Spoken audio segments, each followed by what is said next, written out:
Today,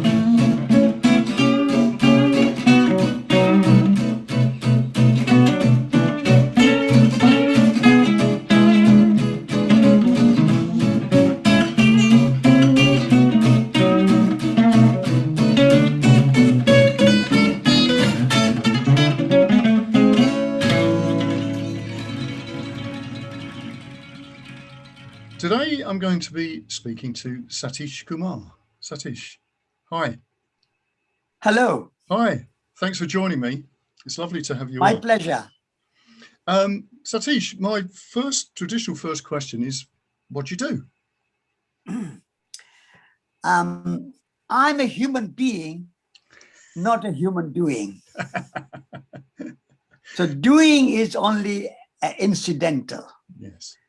Most important is to be. Yes. And in process of being, I love, I live, and I walk, I garden, I cook, I write. I've written a few books. I also teach at Schumacher College. Schumacher College has been there for the last 30 years. And it is a model of new kind of education where we teach not just kind of intellectual academic subjects, but we have education of head, education of hearts, and education of hands. Head, heart, and hands, rather than just brain, just head, just academic, intellectual learning, but learning, holistic learning, and also learning not for personal gain and success only, but also for the caring of the planet and caring of people. And so personal success is part of caring for others rather than just personal ego and personal gain and personal arrogance and pride and success and prestige and so on. So Schumacher College is one of the area where my being and my loving and my kind of doing all come together. Then I am also involved, I have been involved for a long time as editor of Resurgence magazine. So Resurgence now, together with the Ecologist, form one magazine. And it is a trust, Resurgence is a trust. And we have a magazine, but also we have an Ecologist website. And we all organize annual Festival of Well-being. And so rather than focusing on economic growth, we focus on growth in well-being of people and well-being of planet. And then we also have Ecologist website. So I am involved as an activist and as a kind of peacemaker on something.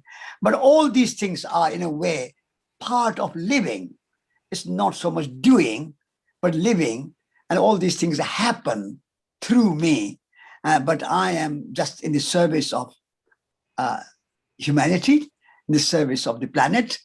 And that service is just out of being rather than doing. Yes. Well, lovely answer. Thank you.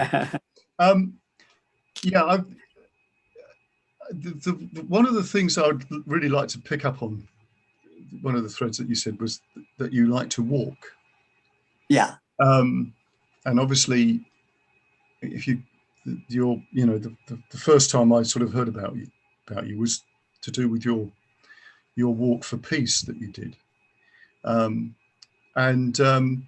But of course, I've heard you speak about the fact that before you did that amazing walk from India to all the places that were capitals that had nuclear weapons and everything, you'd already walked an incredible distance up and down India. But perhaps you could tell me how that all came about, because this is very early on, isn't it? Yes, absolutely. Walking is my second nature. And I think we have this great gift of two legs.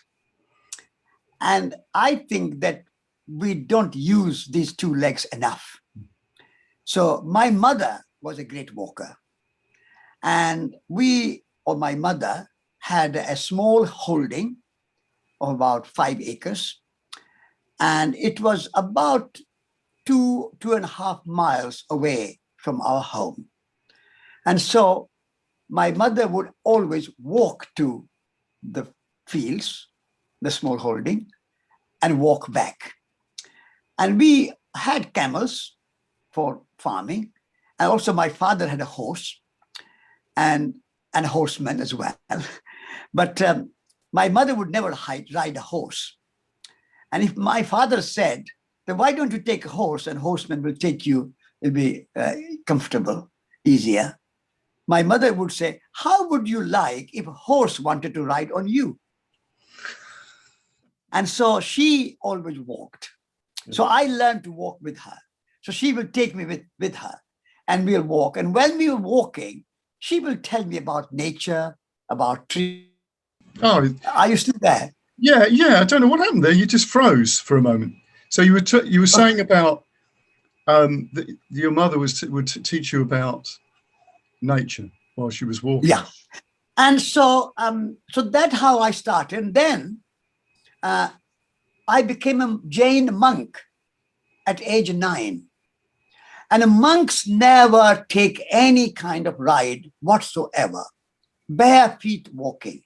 So I would not ride a bicycle or a car or a train or a bus or a boat or an aeroplane, nothing. Just for 9 years, walking bare feet. That was the rule of the monks. And I, as a monk, practiced that.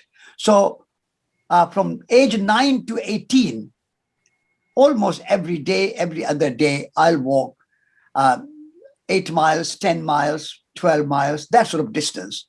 And as a monk, I would also walk as a practice. That's the kind of meditation. You are walking to be in nature, but also within yourself. So you are in nature out there in the landscape, but we are also focusing within yourself. So that was my 9 years of walking practice. And when you are walking, you are open in your mind as you are out in the open world. And you absorb, observe, and assimilate the outer world. And you say that there is a world within myself as deep, as broad, and as wide as the world out. So my mind has to expand like the sky. And my heart has to be as big as the planet Earth. So my heart and my mind should expand. That was the kind of Jain teaching. In Jain teaching, we say that you are not separate self. You are an ecological self. And you are made of earth, air, fire, water. You are also made of time, space, and consciousness. And so, so you are not limited by the small amount of body you have, but this body is a microcosm of macrocosm. And so that was a very wonderful spiritual practice as a monk. And then I left monkhood at age 18 and joined another great walker. And that was a great Gandhian man, follower and friend of Mahatma Gandhi, called Vinoba Bhave. And he was walking to collect land, gifts of land for the poor. So he would go to landlords and ask them, if you have 5 children, consider me your 6th child and give me 1/6 of your land for the poor. Because in India, the land distribution is very unequal and very unjust. And therefore, people who work on the land have no land, and therefore they get very poor wages, and therefore they have food only when there's a season, and when there's no work, they are quite hungry. So Vinoba, my teacher, said that the solution to poverty of India is to distribute land to those who work on the land. And so For 12 years, he walked across India, north, south, east, west, center, everywhere, more than 100,000 miles. So that was a great example for me of walking.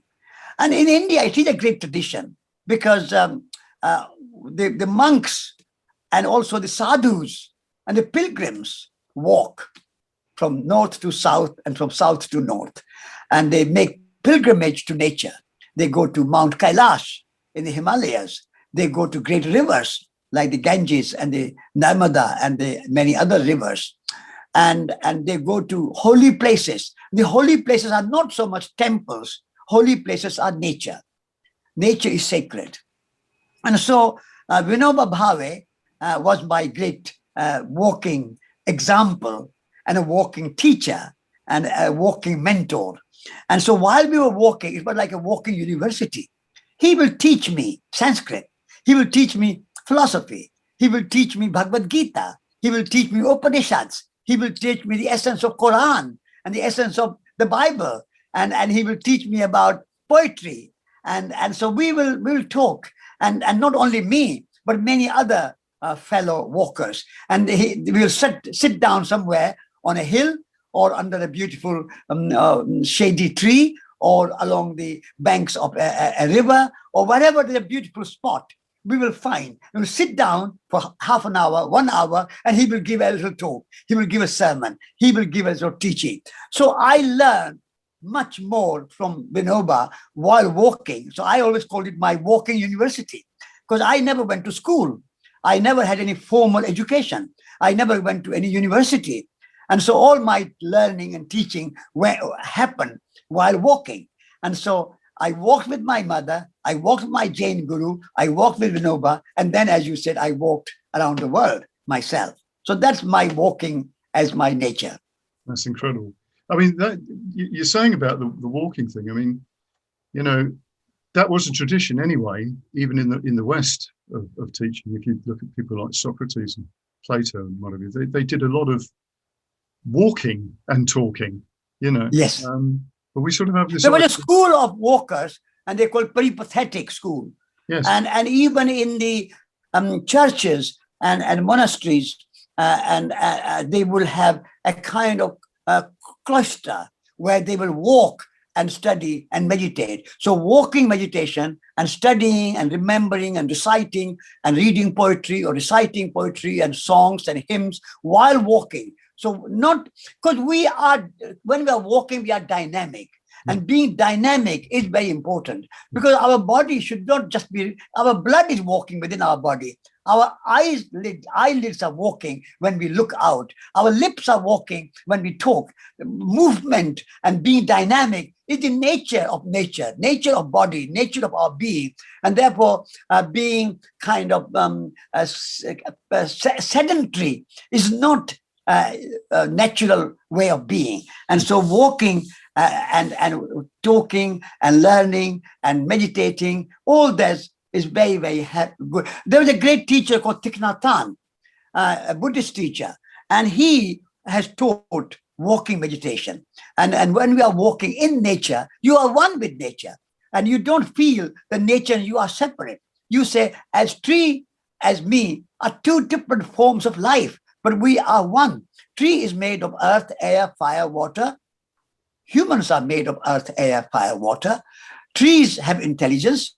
Humans have intelligence. Trees have soul and spirit. Humans have soul and spirit. We are one. So that unity of life is experienced when you walk. Yes. Yes. Very much. Fantastic. So the journey, the peace walk that you did, I mean, you could talk about that for hours. I mean, I'm very interested in how you've used this phrase about no destination. And when I heard you say that, because I've heard you talk about this a couple of times, it really sort of resonated with me, because there's always this idea, I think, in the way that we think, that there's a defined goal, right? But I started to realise that the direction is something, but the destination seems to be a sort of a limit if you set yourself just that destination. And you've mentioned things about not having any destination, and it's almost like the destination presents itself to you. I can't really put that very well. You've said it much better than I've just said it, but could you talk about that a little bit? Because Yes, I called my autobiography No Destination because I feel that life is a journey. Life is all about journey and not about arrival. Even a death is a journey. You are going through death to another life or another journey. And so for me, journey is a beautiful metaphor, and journey is in itself has intrinsic value. The reason we walk, as I talked about walking, is not to get somewhere, but to walk. Walking itself is good and has intrinsic value. And therefore, when I walked around the world for 2.5 years, I walked 8,000 miles without any money. I walked as a pilgrim. And so my new book, which is just coming out this month, or next month, April. My new book is called A Pilgrimage for Peace. And the pilgrimage is different from a tourist. Tourist has a destination. Tourist has expectation. Tourists want something. But the pilgrim has no expectation. So as a traveler, as a pilgrim, when I was walking without any destination, that means I was not expecting anywhere to arrive or anything to achieve. But as I said, being is the quality of life. And so a pilgrim accepts life as it is, and yet moving, all the time being dynamic. And so I walked from India, and I walked, and every day was a destination. There's no final destination. Every step was a destination. Every step was peace. Even peace is not a destination. Peace is a way of life. There's no way to peace. But peace is the way, and you have to walk on the way of peace, and not to peace, but walking peace. And so being, this is where I started talking about being. Being peace is more relevant to our discussion than achieving peace. There's no such thing as you achieve peace. You have to be peace. Everybody, whether you are a politician or whether you are an ordinary citizen, or whether you are an economist, or whether you are a monk, or whether you are a business person, whatever you are, you need to be what you want to be. Be the change that you want to see in the world. Yes. Being. And so destination takes you away from this idea of accepting life. This is why I say I live and I love. Love is to love what you are and what you are engaged in. So you love life as it comes. And when you are loving, you drop all your expectations and you accept whatever comes to your way, and you celebrate and you enjoy and you graciously accept everything what comes. So destination is expectation, and I'm moving away from expectation. I'm moving more towards acceptance of life.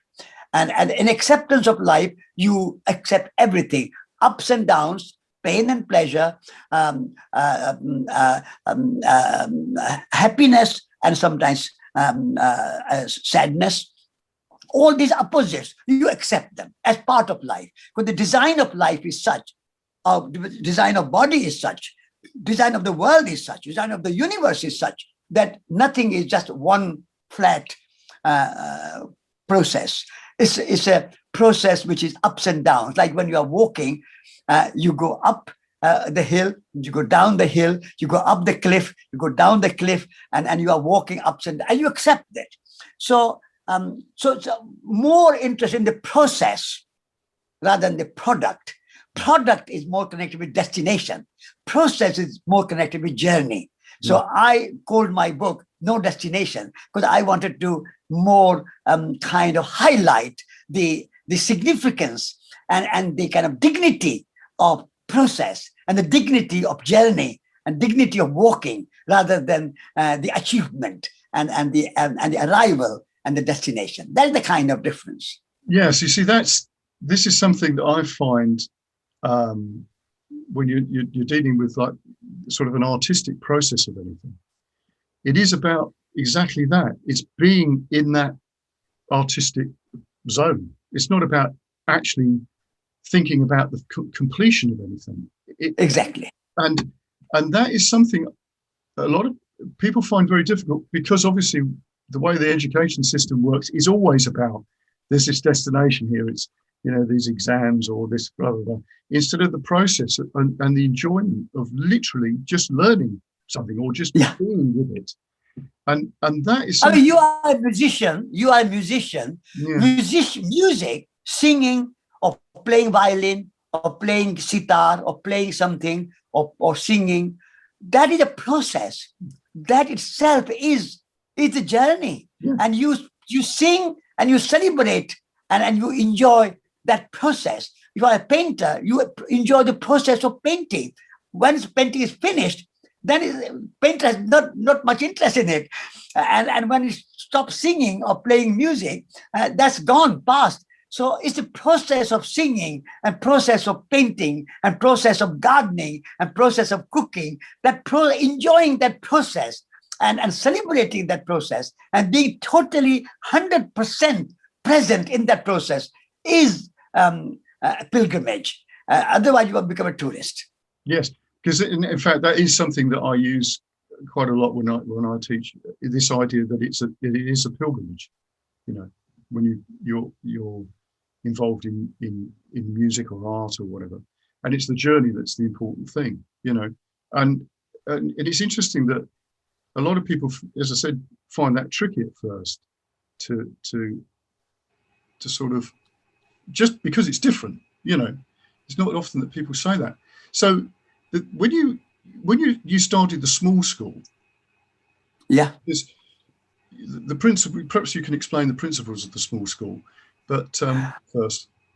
Yes, the small school I started because our present education system prepares young people for achievement, personal achievement, so that you get your exams, you get your certificate, you go to university, you get your exam, you get your certificate, you get degree. Now you have to go out and achieve something, get a big job, get big money, get award, get name, fame, prestige, power, status, position. All these things are encouraged. Yes. So when you started the small school, then it was completely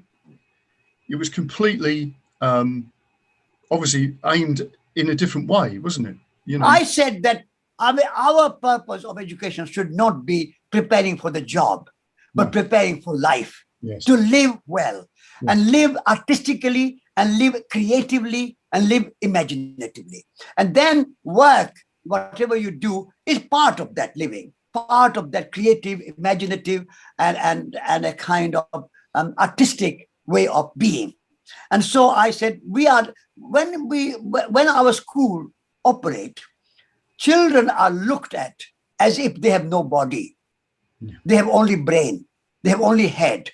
And all the children and even students at the university are educated just academically, intellectually in their head.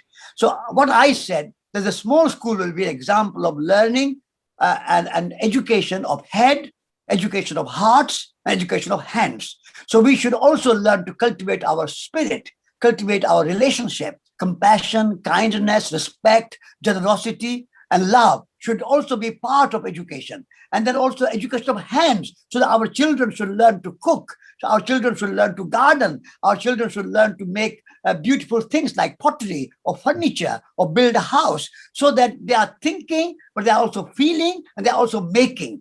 Our educational system at the present time in the mainstream society is turning humans into consumers. I wanted in the small school to turn young people not into consumers, but into makers, into artists, into poets, into craftsmen, into gardeners, into creators. And so place of imagination and the place of creativity was in the center of the small school. And learning of head, heart, and hands was the part of our curriculum and our syllabus. And we said to children that in our school, all children and teachers will cook together every day and prepare nice, delightful, and delicious meal together, and then say prayer and grace together, and sit together and eat together. That is education. That is a part of education. And then do washing up together with love. Not think that washing up is a chore, and I hope some machine can wash my dishes so I can go and have a lesson. No, washing up is a good lesson. And so, and teachers and children doing together is very important. And I said every child should learn to garden in our school. And so we have a garden, we have a kitchen. So all that was part of small school education. So education of holistic learning, where ecology, nature, how we live on this planet Earth lightly, so that we don't create waste, pollution, climate change, and all this consumption, production, distribution, economic growth. They are obsessing us, and they are kind of dominating our lives and causing a lot of human injustice and environmental injustice. And therefore, we need to have education which is environmentally just, socially just, and personally, spiritually fulfilling. Unless we have that kind of holistic, rounded education, there's no point in just becoming PA, BA, or MA, or PhD, or 2 PhDs, or 3 doctorates. So all these are degree labels. I don't have any label, and still I'm very happy. And so this was the purpose behind the small school, which also led to the same idea, led to creation of Schumacher College. Yes.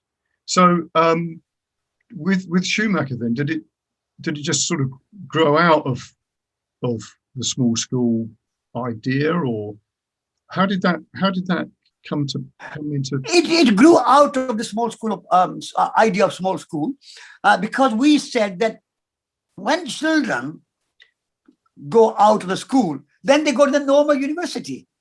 And the normal universities, again, condition your mind, almost brainwashing, to tell you that you are learning to get a job, a good job, and a successful job. And I said that at Schumacher College, we want to teach young people and say to them that when you finish at Schumacher College, you go out in the world and don't look for a job. Because most of the jobs you will look for are very destructive and very centralized and very globalized and very ecologically unsound. The economy we have today is a very linear and very destructive economy. So we want you not to look for a job, but create your own job, which is ecologically good, socially just, and spiritually fulfilling. And so create your own job, be your own master, be the CEO of your life, not the CEO of a company. And so that was the idea behind Schumacher College. And we introduced the ideas of Gaia and deep ecology and holistic science and economics with ecology and ecological design. So all those things we introduced. We give 5-6 master's program. All this interrelated, interdisciplinary education, so that subjects are not divided and separated and fragmented into departments and compartments, that if you are studying economy, you have nothing to do with ecology. If you are studying theology, you have nothing to do with science. If you are studying science, you have nothing to do with arts. We say that everything is connected. Everything is connected. Only connect. Everything is related. Everything is interdependent. You cannot separate. In our body, we have mind, we have a heart, we have feeling, we have intellect, we have emotions, we have hunger, we have everything in our body. So as our body is a whole being, our education should be a whole education. Yes, that's brilliant. That's brilliant. I'll tell you a little story, actually, Satish. I run sort of things where people come along and learn how to, play a musical instrument, play in a band, and how to write songs and stuff like that. And the interesting thing is, a lot of the techniques that I use is things that songwriters have always used, and they're very sort of unusual sort of techniques. They're sort of not logical. They're sort of illogical ideas, when you put things together, and they just sort of magically turn up as amazing lyrics, Because when you do this with adults that are highly educated, you know, the professional people that have turned up and have spent all those years at school, all those years at college, you know, university and all the rest of it, they just find that so difficult to get their head around. And they try to explain why this thing works. And it's like, well, they're just coming from a different sort of paradigm. And it's like the education system, and I've seen this for a long time, but it's like it sort of sticks the mind in a cage. There's no, like you're saying, you're talking about walking and being out in nature, and the whole thing that when you explain it, it's all about, you know, the expansion of yourself into nature. You know, allowing your heart to be open. Yeah, this is why at Schumacher College and the small school we always said nature is our teacher. Nature is our mentor as much as humans are our teacher, and therefore we should learn from nature. Biomimicry is called in some quarters, and so if we can learn from nature, then everything is abundant. Everything in life is wonderful, and we can enjoy nature, and we can have food, we can have clothes, we can have beautiful houses, we can create beauty. But the modern educational system is so narrow focused. They are only educating you, training you, preparing you to fit in the market, to earn money. So humans have become instrument of making profit, instrument of production, consumption, and economic growth. So human beings have become instruments, means to an end, whereas it should be the other way around.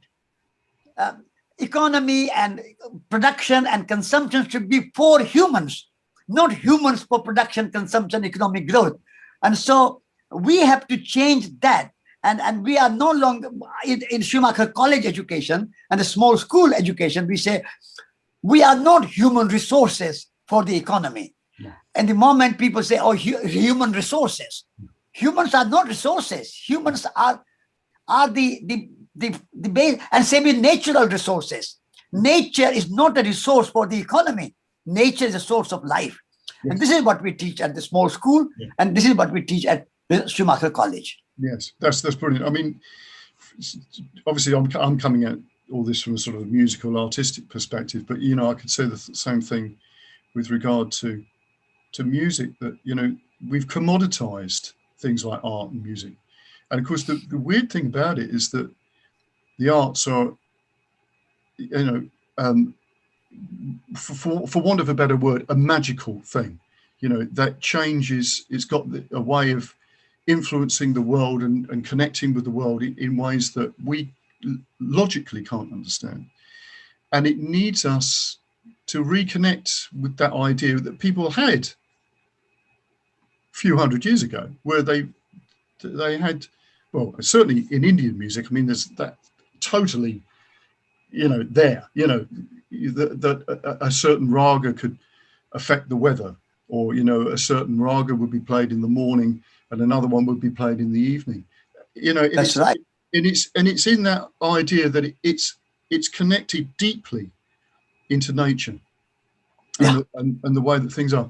And, you know, this was understood in Western music, in church music. You know, it was the way that the music was divine and all the rest of it. Because we've sort of rationalized everything, you know, rationing is quite a good word. We've taken all the possibilities and rationed it down to this tiny little thing, as if that's the only thing that actually exists. And it's sort of bizarre. And we've lost that, and to break that out and people's way of thinking, and as far as I'm concerned, it is education that does this, the way that we teach people. If we could, like you're saying, if people realize that they are not a resource, that they have this extraordinary ability to connect with nature and be able to learn from everything that's there, and the fact that, you know, it's diverse, you know, so you're not just a guitar player, you're you know, not just a musician, you're a being, you know, that expresses itself musically, and not just that type of thinking makes a massive difference to people. I agree Totally agree. In India, we say that an artist is not a special kind of person, but every person is a special kind of artist. Yes. And therefore, whatever you do, transform your activity into an art form. So if you are cooking, do your cooking like an art of cooking. If you are gardening, do your gardening as an art of gardening. It's not a chore. It's not something utilitarian. Put your love and your imagination and your creativity and your dedication to that particular work. So everybody has a talent. It's a bit different kind of talent. Somebody can be a singer. Somebody can be a musician, somebody can be an architect, somebody can be a painter, somebody can be a dancer, somebody can be a great gardener, like Monty Don is a great gardener, and there are some like Hugh Fearnley-Whittingstall is a great cook. So they are artists. So art is not something just in the art gallery or in the museum. Art is not something which you kind of imprison in the gallery or the museum or a concert hall or a Covent Garden dance hall or something. Art should be part of life. Every day we should live creatively, imaginatively, lovingly, and enjoy. Like a painter enjoys painting, and a musician, singer enjoys music and singing, and a dancer enjoys dancing. A cook should enjoy cooking, and a gardener should enjoy gardening, and a builder should enjoy building. So everything should be a work of art and not this mass-produced, industrial scale, ugly things. This is in this mass production, we have lost a sense of beauty. We have lost it. Now we create ugly buildings and ugly roads and ugly airports and ugly consumer shops and so on. Just buying, selling, setting, mass produce. Where is beauty? And without beauty, there's no truth. And without beauty, there's no life. And so art should be part of everybody's life. This is what in India we say. Artist is not a special kind of person, or art is not a special kind of activity, but every activity should be transformed into work of art. And every human being should be allowed to evolve and develop their artistic talent in whatever field they have. There's no restriction. It's not that everybody has to be a singer, or everybody has to be a painter, or everybody has to be a gardener. But whatever inspires you, follow that, but do it with imagination and creativity and love and your heart in it, then you become an artist. So live like an artist. That's a kind of tradition we have in traditional India. And the traditional people, indigenous people, they made everything beautiful.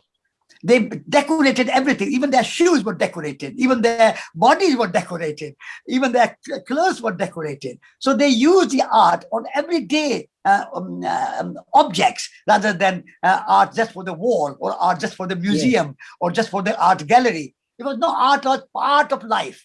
And that's what in India we have learned. Yes, that's interesting you say that, because like when I can't remember what the exhibition was, but it was clothing from some burial site in the steppes somewhere, and the clothing that this woman had been buried in was just incredible. The ornate work on her shoes and everything, and she rode a horse. You know, there were like parts of a horse's bridle, and every part of this leather work was just unbelievably beautiful. Yes. It was like nothing was just functional. It was beautiful and functional. Yes, at the same time. Yes, yes. And I think that's the thing that we need to really, you know, engage ourselves with. Because again, going back to music, you know, the great players, the contemporary guitar players, you know, whether they're blues players or whatever, they didn't have a massive amount of gear. You know, they just had a couple of guitars, if that. You know, even the ones that became very successful. But the point was, it was about going deeper into something, which is that's right. You know, it's like you're talking about that. Reminds me of the thing about the you know, I've heard it from the Buddhist tradition, people sweeping, and it's a meditation. You know, again, like you're doing the best sweeping you can possibly do. Yeah, that's the kind of Zen art of tea making. Yes. For example, if you go to Japan and if you are in a tea ceremony, they will every detail of your cup and your fire and your teapot and every detail of your action is mindfully performed. Yes. So it's a tea making becomes a work of art. In the same way, flower arrangement, Zen art of flower arrangement is a beautiful work in Japan they teach. Even the archery is done with a great precision and great work of art. So Zen is the same thing. In Zen tradition, life should be a work of art itself. Yes. Yes. And calligraphy is a wonderful example too. Every Zen monk learned to do calligraphy. And because writing, whatever script you are writing, your sutras, your traditional scriptures, and your poetry, whatever you write, should be written beautifully so that the writing is a work of art. That's a calligraphy. Calligraphy is not just to put on the wall. Calligraphy is also every book you make. And in the book, you make illustrations and pictures. And so the book is beautifully presented, handwritten and hand-drawn and hand-painted, beautiful book. And that book will last for generation after generation. That was the art in Japan. Yes. And was the art here at one point? One point, yes, exactly. Yes, exactly. Right. I'm very conscious of the time, Satish, because we've been Yeah. chatting for about 45 minutes. So that's absolutely wonderful. I could talk to you for hours. Honestly, your experience of life and your outlook on life is just wonderful. Is there anything that, because you're saying you got another book coming out soon, which is about your walk, isn't it? That one. That's right. It's called Pilgrimage for Peace, walk from India to Washington. And in it, I'm describing all the details day by day, more or less. It's about 150 pages book. It's all about just that one great journey. And I'm showing that it was not easy because being vegetarian and having no money and only walking. So I have to walk over the mountains, across the deserts, in the snowstorm, in Russia, and all that. So I sometimes hungry, sometimes wet, sometimes cold, sometimes sleeping outdoor, not having any shelter. I was looked after by the strangers and the generosity and hospitality of ordinary people. But there were days when there was no food. I was hungry. And there were days when my blisters were an impediment in walking. And so there were days. So I'm describing that even those difficult days, even the hardships were good for me. And they were making me more resilient and more strong and more committed. And so I've described the whole journey in a kind of more detail. And that book is coming out in April. Wow. A Pilgrimage for Peace. Well, yes, I look forward to reading it, Satish. Yeah. Well, thank you ever so much. It's been wonderful, actually, and it's nice to hear your take on the education, because as I've been very influenced by your writings on things, and because I think in a lot for me, sometimes you can sort of see something and feel it, and then when it's sort of confirmed by somebody, it's a nice feeling. Thank okay, you. that's all right. Yeah. Because sometimes My pleasure. My pleasure. Yes, yeah, that's lovely. So thanks ever so much, and I wish you all the very best. All right. Thank you. Thank you ever so much. Big thanks to Satish. As you can tell, I'm very influenced by Satish's writing as well as his life story. Incredibly inspiring. So you'll be able to find out more about Satish if you follow the show notes. So until next time, see you then.